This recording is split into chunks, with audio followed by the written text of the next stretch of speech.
Before we start Arvit, we're going to ask, not going to have many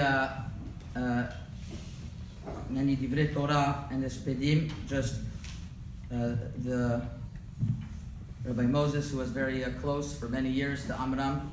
We're going to ask him to speak, and then I'll say a few words, and then we're going to hear from Avi and from Evan.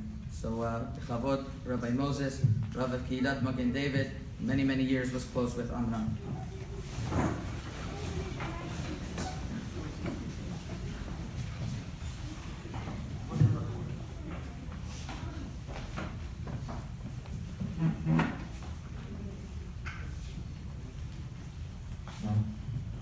Good evening, everybody. Reshut HaRabbanim, Moshe Kolel, Rabbi Lebar, Rabbi Branda, all the Rabbanim HaChashuvim. I don't know why I was asked to speak, but Rabbi Lebar said, I know Avi for many years, I think over 12 years, and the Manoach, Amram, Zichrono Lebracha, who came to our Kehillah many times. He's been in our home many times for Seudot. There's many more people here that could speak Divrei Torah better than me, but I just say some words of Divrei Chizuk. And the words I'm saying of Divrei Chizuk should be Ve'ilui Nishmat Amram ben Adam Mas'uda Me'yateh Nishmato Tzura B'tzura Hayim Amen V'Amen. You know, we'll start off with the first pasuk in the parasha. Ele Toledot Yitzhak ben Avraham Avraham holid et Yitzchak. So all the Mefarshim ask, if it already says, Ele Toledot Yitzchak ben Avraham, right? Yitzchak was the son of Avraham. Why does it say afterwards, straight away, Avraham holid et Yitzchak? Of course Avraham holid et Yitzchak. So Rashi and everyone asks the question, there's many answers. The Ari HaKadosh says that Avraham Avinu, we know, was Isha Chesed. And Yitzchak was Gvura. Avraham was Isha Chesed, Titenim et Yaakov. Chesed Avraham, we know the Chesed of Avraham. Yitzchak was Pachad, Yitzchak was the Gvura. When HaKadosh Baruch Hu created the world, Hashem created the world with the midah of, first with Gvura, like it says, Bereshit bara Elokim. But the world couldn't exist with Gvura, had to have Chesed. That's why it says afterwards, B'yom asot Hashem Elokim. Hashem added the midah of Chesed to the world so we can exist in the world. Yitzchak only had Gvura. So when Avraham took Yitzchak to the Akedah, says the Ari HaKadosh, what did Avraham do? When he akaded Yitzchak, when he tied up Yitzchak, he tied up the midah of Chesed to the midah of Gvura. And he took Yitzchak's midat Gvura and he shitef midat HaChesed imo. He put the midat HaChesed together with Yitzchak. That's one thing the Akedah did. And the Akedah did one more thing. Says the Ari HaKadosh, that Yitzchak was the neshama of a nukba, and Avraham Avinu, through doing the Akedah, Yitzchak got the neshama of a duchra, and only then he could get married. After Avraham Avinu, what he did with the Akedah, when he tied him up, he became a neshama of a zachar, and now he could be a mashpia. Says the Ari HaKadosh, that's what it means. Ve'ele toledot Yitzchak ben Avraham. Avraham holid et Yitzchak. It was Avraham who was the father. He was the mashpia. He was the influence on the children. Everything the children had came from Avraham Avinu. And the same thing is over here with the Azeroual family. It's a big family, Baruch Hashem, full of shorashim, full of roots of Kedusha.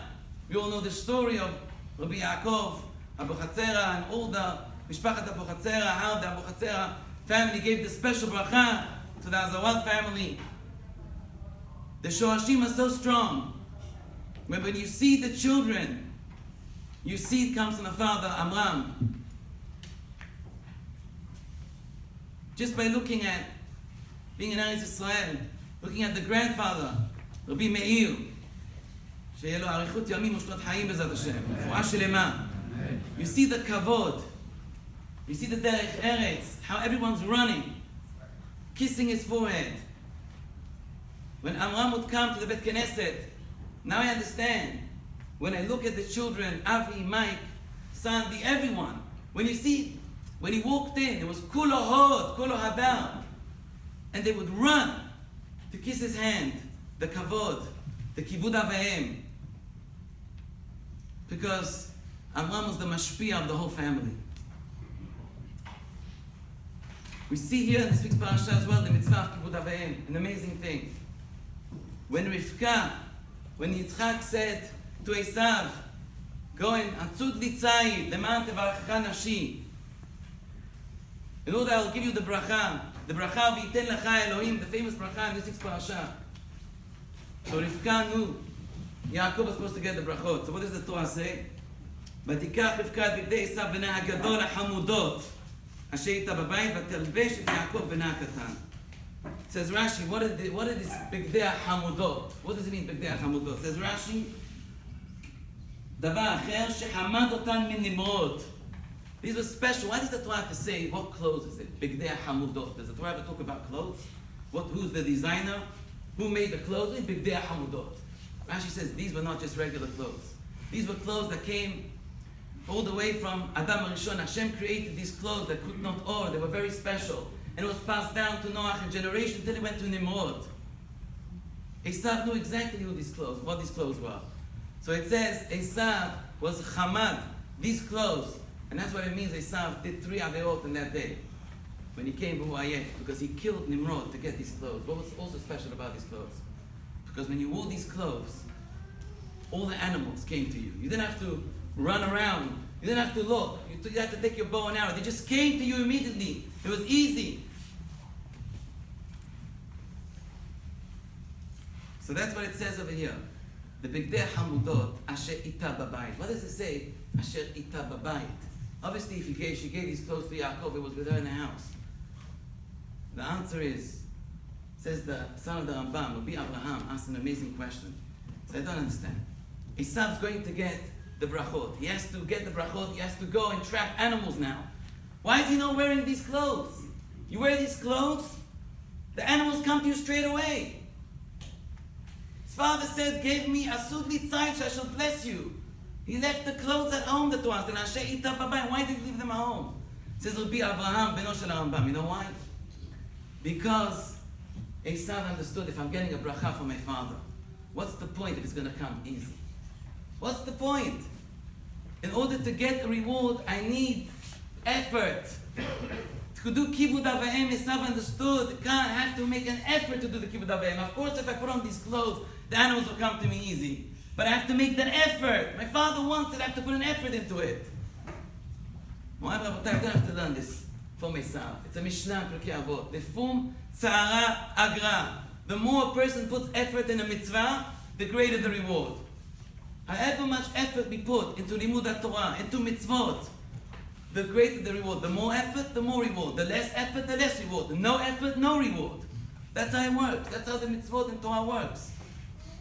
Like it says, וידעת היום, היום לקבל, לעשותם, מחר לקבל שכרם.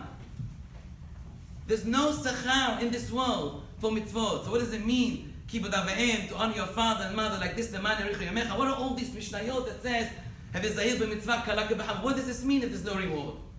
Says the Maharal, of course there's no reward for the mitzvah. But you know what there's a reward for? The effort, the toil.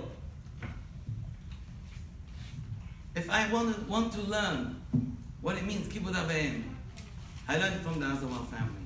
From Avi, from Mike, from Sandy, from Anna, from the whole family. What it means not to be how you respect the father, how you treat the father and mother. When Amram would come, you didn't have to say anything. The children all around him, straight away, he would come home with his jalabiyah, walk into the house, put his feet up, kamelech. Straight away they would take his feet, massage his feet, massage it. There was no question. I saw this with my own eyes. It was pashut. He was the king of the family, and treated like the king.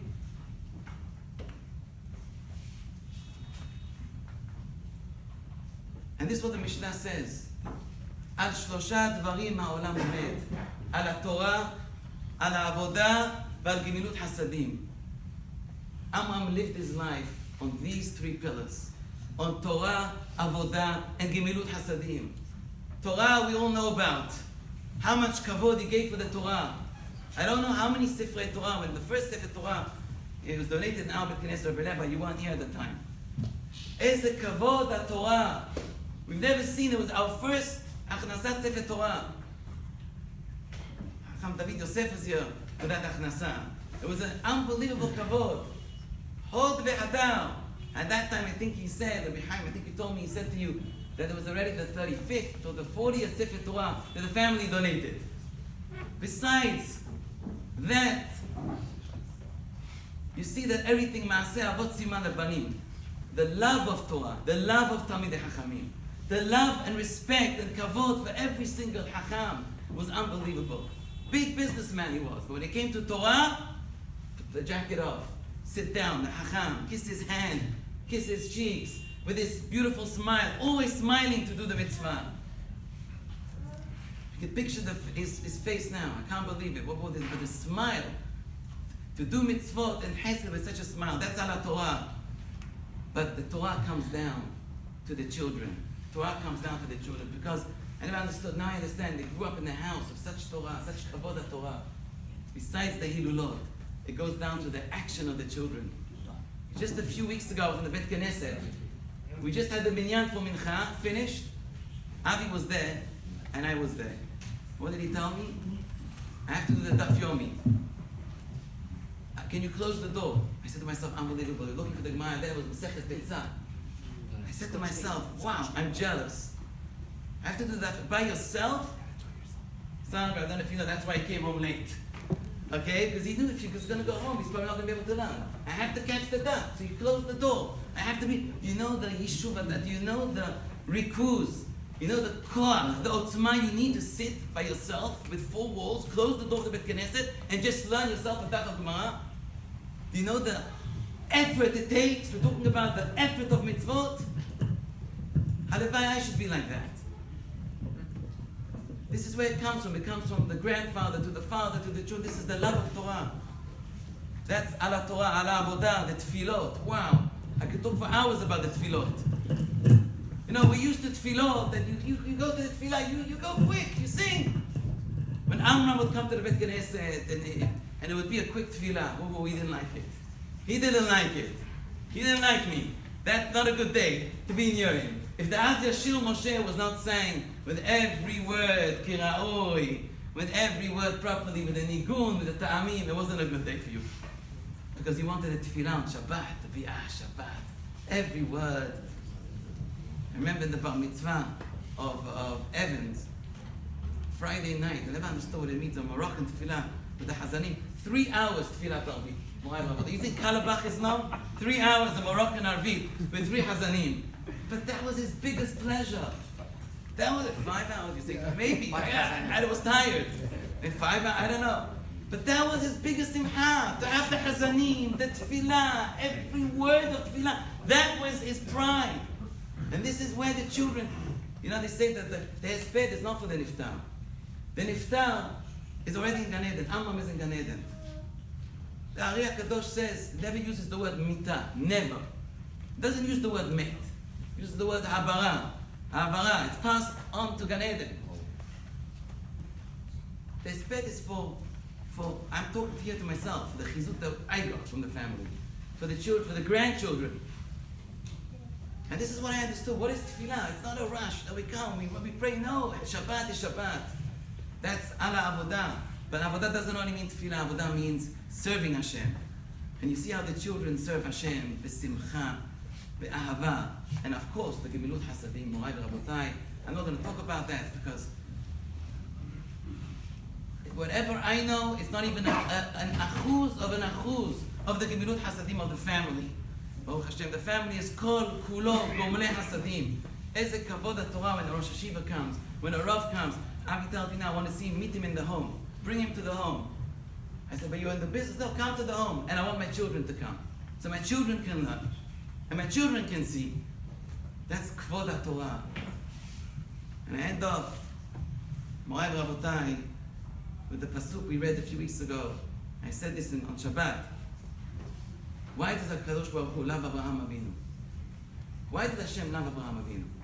Is it because he passed the 10 Asara Nisyonot? No. Is it because Avraham Avinu brought monotheism in the world? No. It's a pasuk in the Torah. Ki yadati למען יצווה את בניו ואת בני ביתו אחריו לשמוע דרך השם. כי ידעתי, what does it mean כי ידעתי? The pasuk says כי ידעתי, it's a hard word to translate. It's not because I know. Rashi says, לשון חביב. It's ahava. You know why I love Avraham Avinu? For one reason. למען, so that, because I know Avraham Avinu is going to give over the tradition to the children and to the grandchildren. Morai Rabotai, this was Amram, Zichrono Levacha. He did everything with that love, with that simcha. When it was chesed, it wasn't just done as chesed, it was done with simcha. When it was for kavod HaTorah, it was done with effort, with simcha. And this is something that really I learned. I'm a student from Avi, from Mike, from the whole family, from the brothers, the sisters, from the parents, from the grandfather. We saw over there on Shabbat, it was the uncle Dod Moshe. Dod Moshe. If you talk in the Bet Knesset. If you talk, I was jet lagged. By mistake, I was nodding. I was like, my eyes were getting closed. He ran up to me, shook me. And what happened? I thought it was something. Who's shaking me? Dod Moshe. Dod Moshe. I said to myself, wow. Bli busha, no embarrassment. He did the right thing. Kvod Bet Knesset. This is Mishpachat Azeroual, Morai Rabotai. Because what Amram taught the children, Amram was the ma'ached of the whole family. From all the brothers, Amram was the ma'ached. He brought the achdut in the family. So Bezrat Hashem al Tfilah is Avi, Mike, Sandy, Anna, everyone who's here. It's not going to be easy. Right? For the wives as well, for Sandra, for Vanessa, it's not going to be easy. Avi and Mike wasn't here the whole year last year. They're probably not going to be here the whole year this year too. But this is the ahava that they bring for your family, for your children, the mesirut nefesh that you're bringing up your children with such love, with such simcha. It's all coming from Rabbi Amram. And Bezat Hashem, Tehei nishmatot tzora v'tzor haim. Should only see simachot in the family.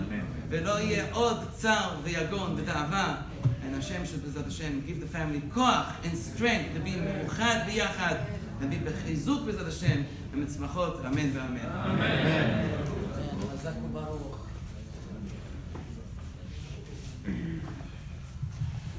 Chazak u'baruch, Rabotai.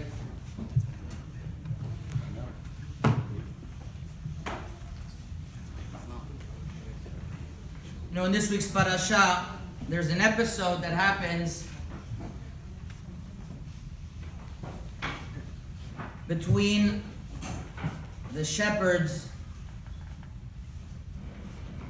of Ro'igrar with the shepherds of Yitzhak. They fight on a well 3 times. This is a psukim that you can't really understand. At the beginning, Yitzhak, they dig a well and they refill it. And the second time, there's another fight. Till the 3rd time, the well was mitkayim. The well stood in its place. They didn't bother Yitzhak anymore. What's going on with these wells? Rabbi Yaakov Abechsera explains the following.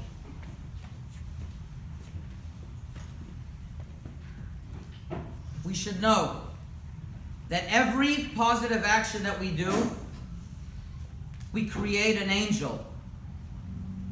And every avirah that we do, we create a negative angel that will eat up the positive angel.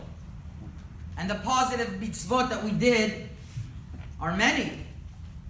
But if we don't make sure to mitigate the losses, as we call it, to make sure that the avirot are not going to eradicate the mitzvot, we're left with nothing at the end.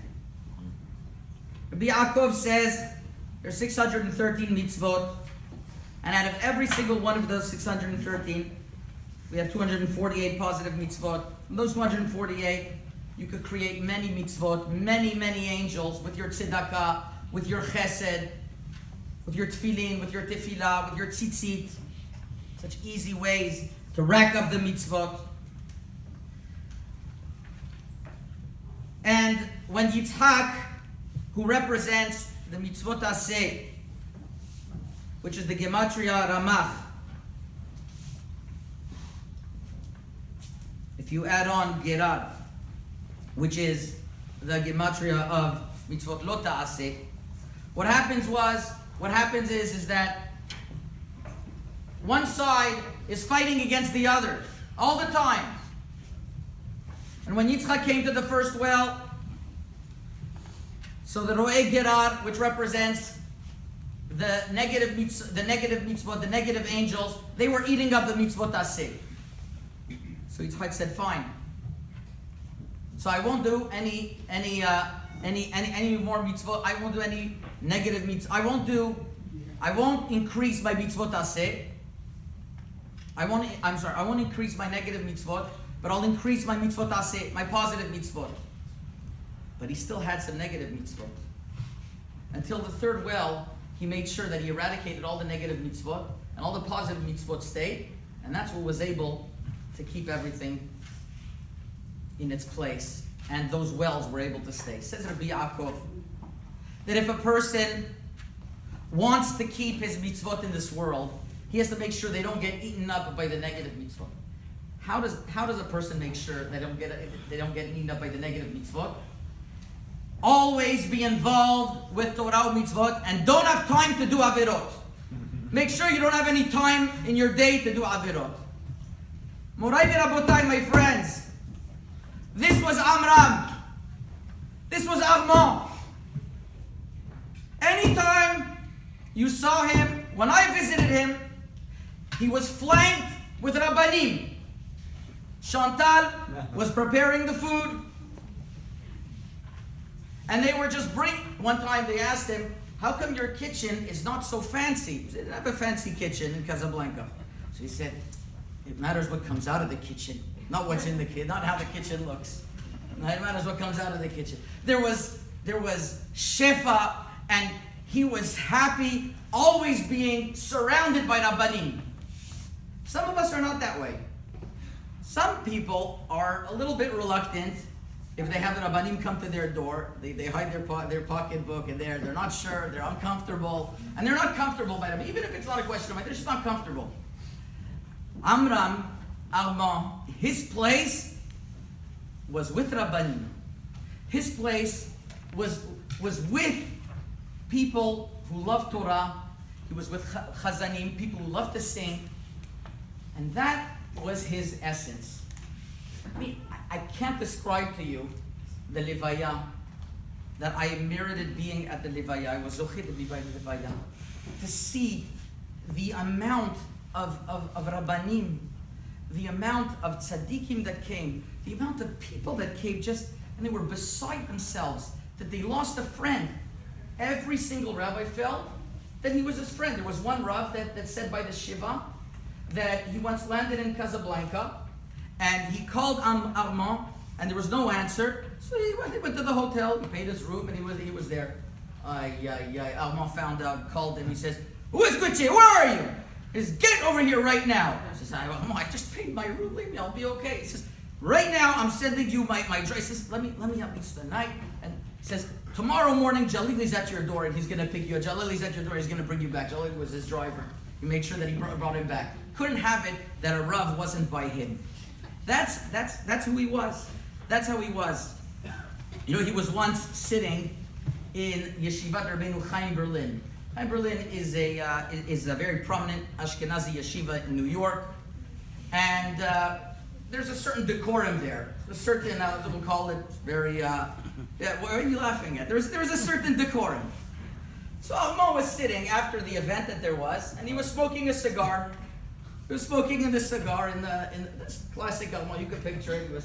He was smoking a cigar in the basement, and a young yeshiva bachur didn't know. He says, "What's this person off the street smoking a cigar?" He told him, "You're not supposed to smoke over here." Yeah, I was gonna say, "Excuse me, who are you exactly? You're a little." Almo didn't say that. He says, "Lama, זה לא הבית שלי, זה הבית שלי. This is my house. That's how he felt that the Bet HaKnesset was his house. He felt that the Bet HaMidrash was his house. The Shiva was exactly that. It was an outpouring of Rabbanim. You know, when I go to Eretz Yisrael, usually I run around to meet the different Rabbanim and to gain Shimush Talmidei Chachamim, to learn from Rabbanim. Here, just sitting by the Shiva, I was able to absorb all of the tzaddikim, and Rabbi David Abu Chatzer and Rabbi Yaakov Hillel and all the great tzaddikim of Yerushalayim. They just poured in, and they all expressed the same feeling that there was, Rabotai. It's written in the Gemara. Amar Rava, derachim Rabbanan, havele benin Rabbanan. Somebody who loves Rabbanim, his children will be Rabbanim. It means the grandchildren also, Mark. That means that somebody who loves Talmidei Chachamim, he's going to be rewarded with children like Amram has. Children who love Torah. Each and every one of them, they have respect for Torah, and they love Torah, and it trickles over to the grandchildren. You know, a few stories come to mind. And his compassion, and almost compassion. We were once sitting in Tulal, by the Hilul of Rabbi Yitzchak in Morocco, and there was this individual that needed tzedakah. He was bothering Armand. He was bothering him. Leave me alone. I don't have time for you already. Armand didn't say that. He was looking for an opportunity when nobody was looking, and I saw. He slipped money under the table to him. That way he doesn't show that in public. Here, take some money and get out of here. He slipped money under the table to make sure that nobody noticed. That was Armand. I had the merit of sitting next to him for several Yom Kippurs, and he would get upset, like Rabbi Moses said. He would get upset if we had a break. If we had a break, he said, Mazir, what is this, a break? Why should we have a break? Yom Kippur is supposed to take the whole day. Okay, try to say that in LA. But he wanted to be there the whole time. And he would see if something was missing. He saw, like Rabbi Mo, he saw we didn't have a Sefer Torah. I'm getting you a Sefer Torah. Next year we had a Sefer Torah.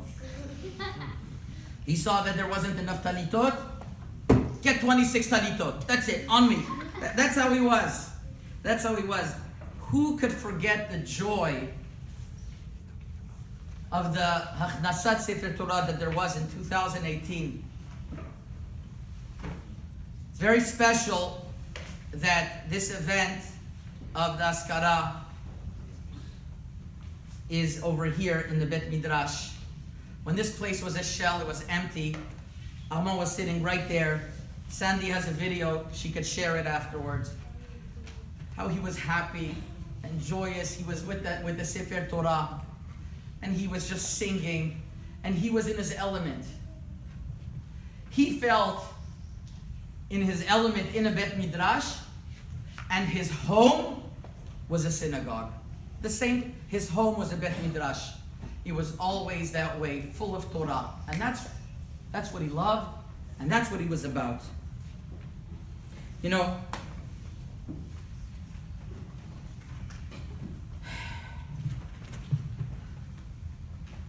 I want to address the grandchildren. You know, sometimes you had a language barrier between you and your grandfather. He came. He had tremendous love towards all the children, the grandchildren. In his final days, the one thing that was on his mind was getting a passport to make sure that he has his papers and his visas ready to come visit the grandchildren. That was the most important, to visit the grandchildren at the end of his life. And we don't know why he left so early. He would have loved to see all the children grow up, from the older ones, little Natan Yosef, to Mike's children, and to Sandy's children. He would love to merit to be by the simcha of Anna's children. And we don't know why. It's hard. It's hard to ask. But you should know. And he's looking in Shamayim. And he's there sitting. Rabbi Yaakov, Rabbi Yitzhak, Rabbi Mis'ud. And he's sitting. Rabbi Yahya Azeroual, Rabbi Shlomo Azeroual. And all of those tzaddikim that the Azeroual family took care of and supported. Know that people at the Shiva came and said that he once walked into the house of Baba Haki and he saw that the house was old and dilapidated. He sent builders to renovate and to build the house. He sent builders to renovate the house. That's what he did. He walked in the house. He made sure that Talmidei Chachamim were taken care of. Everyone has priorities in their tzedakah. Some people take care of hospitals, which are wonderful things. Feeding the poor, wonderful things. Azeroual family took care of Torah and making sure that Torah was learned and and the Talmidei Chachamim were treated with honor. They were treated with respect. That's the family legacy. The family legacy is respect of Torah. And being here in a kollel where Torah is learned and having the Bet Midrash dedicated in his memory. It's called Bet Amram. Soon going to have the official signage, but we put a temporary sign up there. Al Shem Amram Azeroual. Nothing would have made him happier. To know that there's Limudat Torah and there are Talmidei Chachamim that are learning. And we know Avi, we know Sandra, we know Mike, we know Vanessa, Stefan, Sandy, Anna, and Anthony. He's going to watch over you.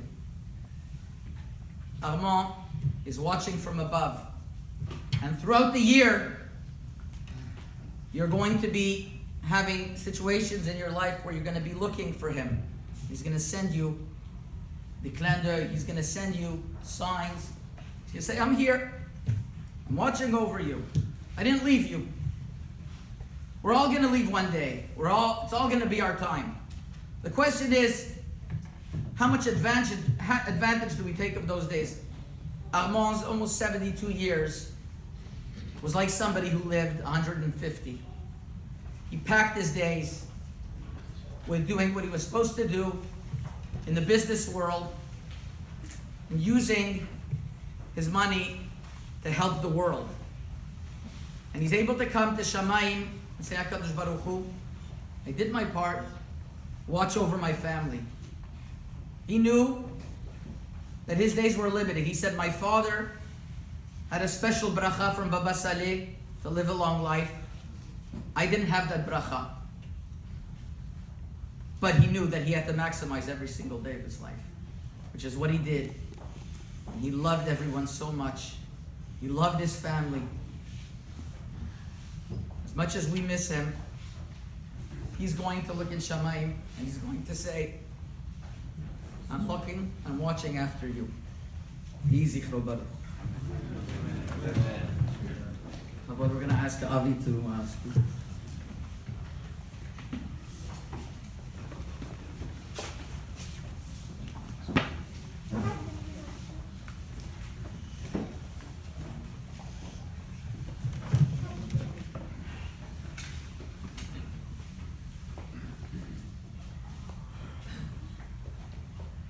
Thank you, Rabbi Labor. ברשות כל האבנים, ברשות קהל קדוש, אבא, הריני כפרת משכבו.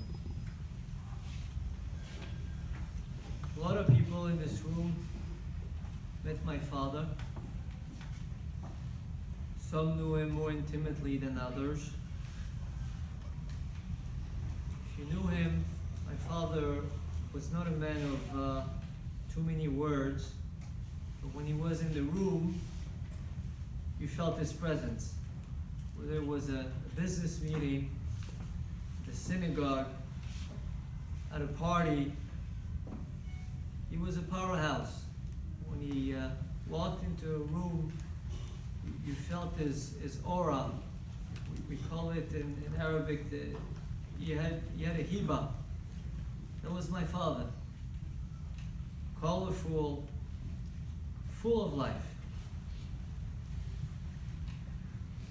Many of you will probably have special memories here in Los Angeles, as the rabbi said, of the two Sefer Torah celebrations that my dad was okay to bring to Los Angeles.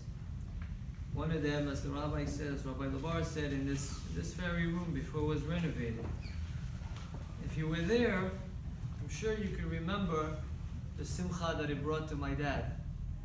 You know, how happy he was. You know, from all the times that I saw him happy, the happiest moments were really when he was at a Torah celebration, or when he was at a Shabbat table, or when he had Rabbanim around him. That's really when he was truly happy. You know, making a deal. I never saw him happy. It was a game. It was, you know, for him it was busy with it. You know, that's what he was used to. But what truly made him happy is when there were Torah celebrations. In fact, throughout the Levaya, the ceremony that Mamash was the ceremony of Levaya of a king. You know, from beginning to end, from the time that he was niftar in Paris, you know, it was about a day. He was niftar on Shabbat in the morning. From already Saturday afternoon, you know, like I don't know how people knew. I guess throughout the synagogues, hundreds and hundreds of people walked into the house, and it just like people were just like so affected, touched.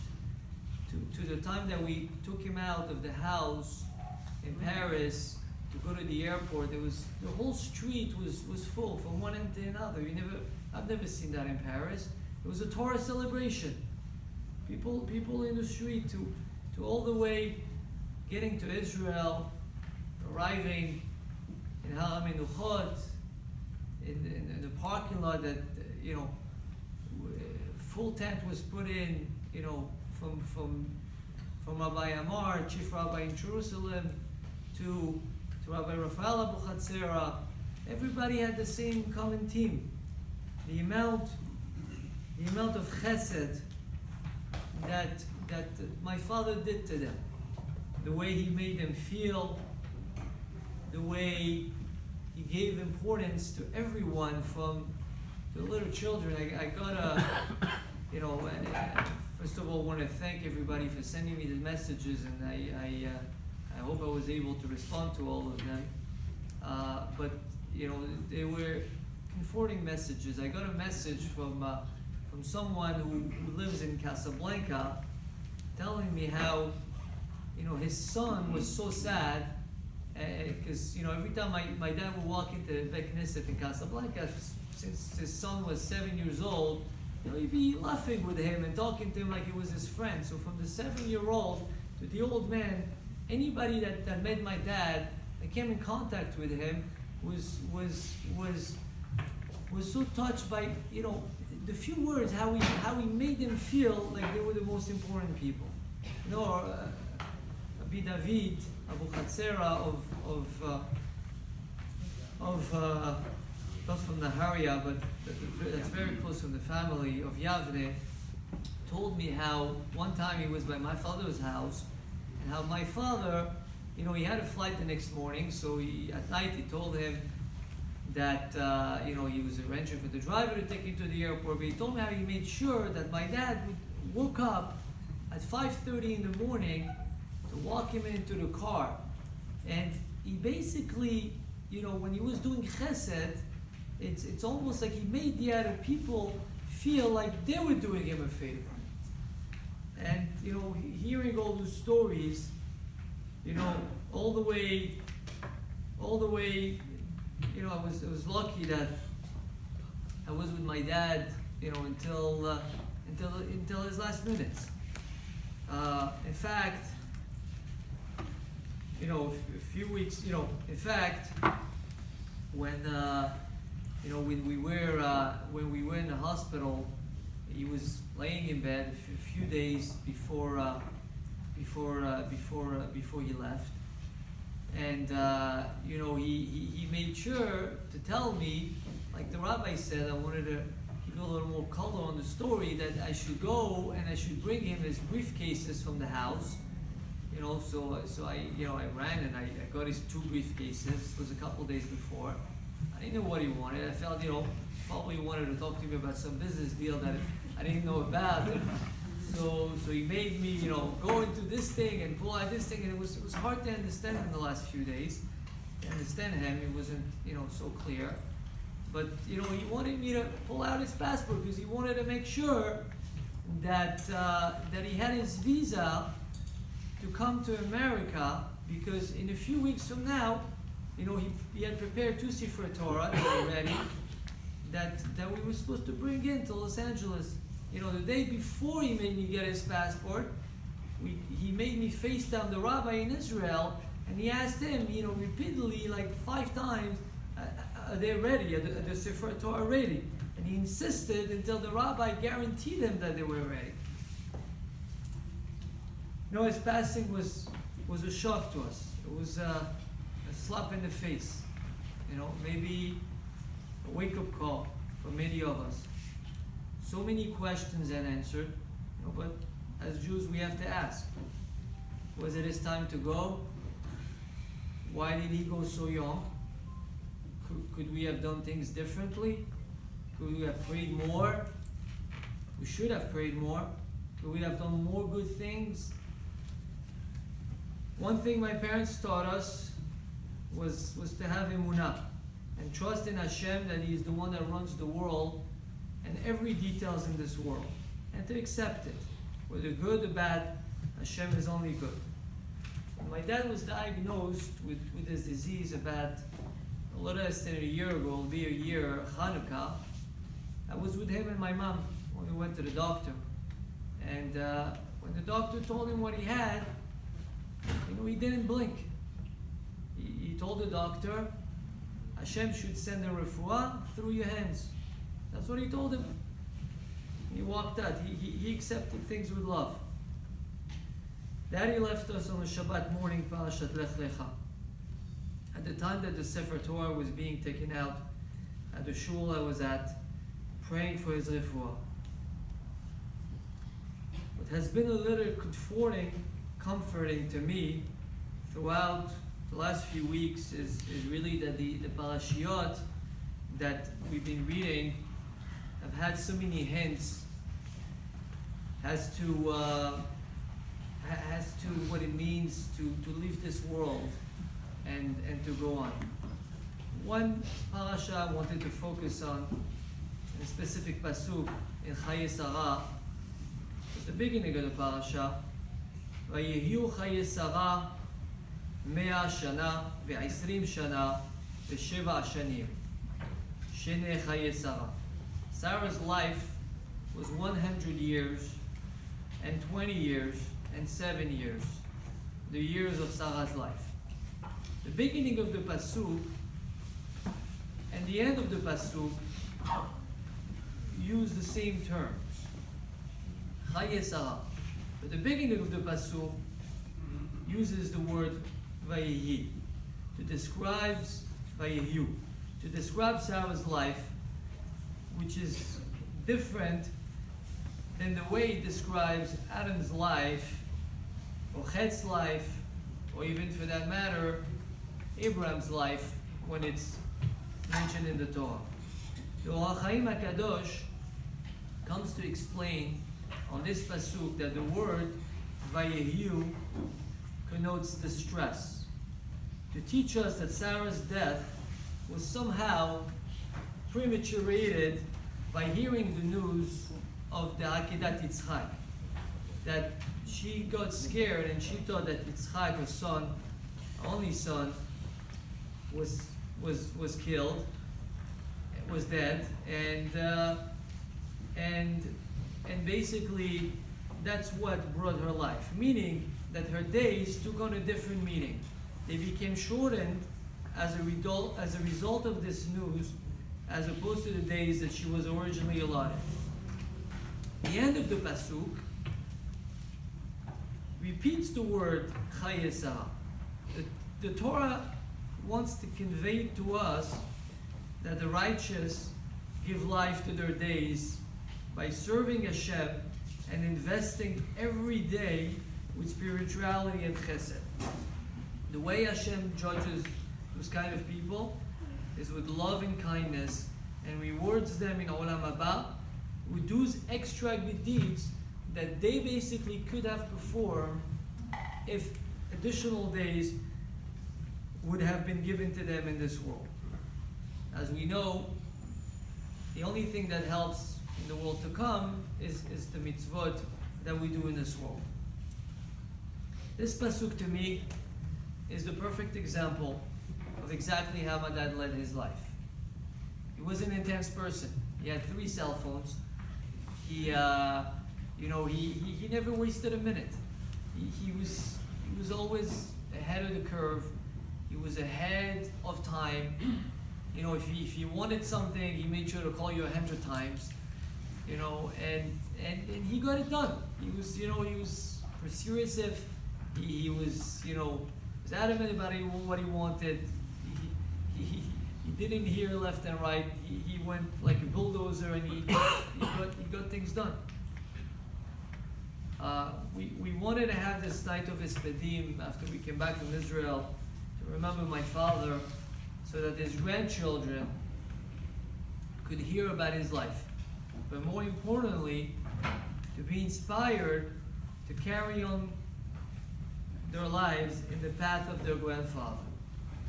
But I think we could all learn from my dad's way and take control of our lives as opposed to let life lead us. We have to be in control and in charge and do chesed and always be looking to do chesed. Like I kept on hearing those days, my dad never waited for someone to come to him. He had people he knew and he would call them up. He says, "What's your bank account?" "In my bank account."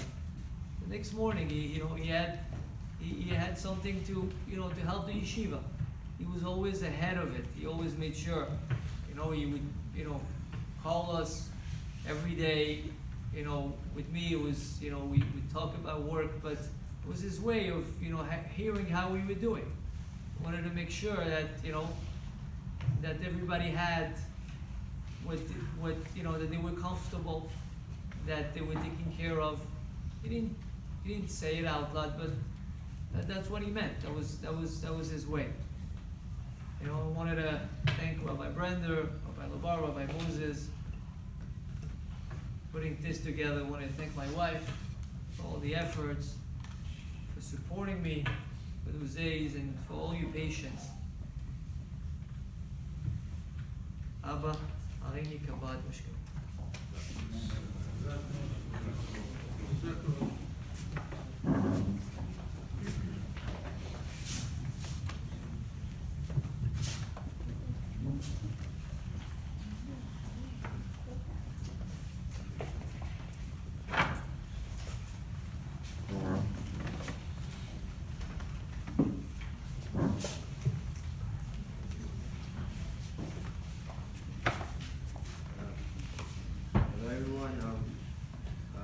Amram was my grandpa. To me, Papi didn't feel like just an ordinary person. When he walked into a room, you felt like you felt like a wise person. Like he knew what he was doing. He always felt like he knew what he was saying, no matter what he said, no matter how crazy it sounded. How he said it, he felt like he knew what he was saying. One thing that I think I really learned from him is that he didn't care what other people said about him. Like if he had an idea and he thought like this was the right idea, like for Torah, and somebody told him like this is not gonna happen, this is impossible, but he really believed that like it was the right thing to do. He went and he did it, and he shocked everyone. It's like impossible things. Like he went and he did it, even though people would tell him like he couldn't. Like for example, if you wanted to plan a family trip with us and it was tight schedule and like we can't like, and he wanted to do it, he would make it happen, not caring what anybody else would say. And also, since he was like very tough on people, like for example, if I'm in the show, right, and I'm falling asleep, he takes his cane and, you know,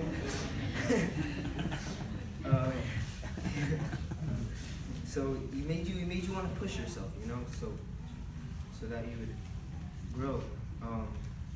He had a distinctive energy that made you want to push yourself. He was very funny, you know, from King's Story and stuff. He loved to see huge rabbis, and I realize now that Papa, he always has rabbis like over like so many times, and I'm just like, how does he know all these rabbis?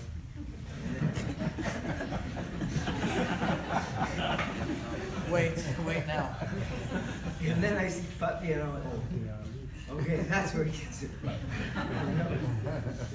I'm gonna miss him like at my wedding, but he's gonna be there. He's gonna be there in my heart, and I hope that you will be proud of me and the person I am and the person I'll become. And I hope he goes straight to heaven, and may he go straight to Shemaim.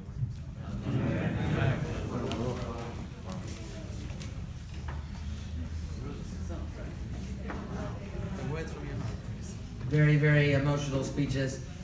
We have the video playing. Je vais dire quelques mots pour Chantal, Amram's wife.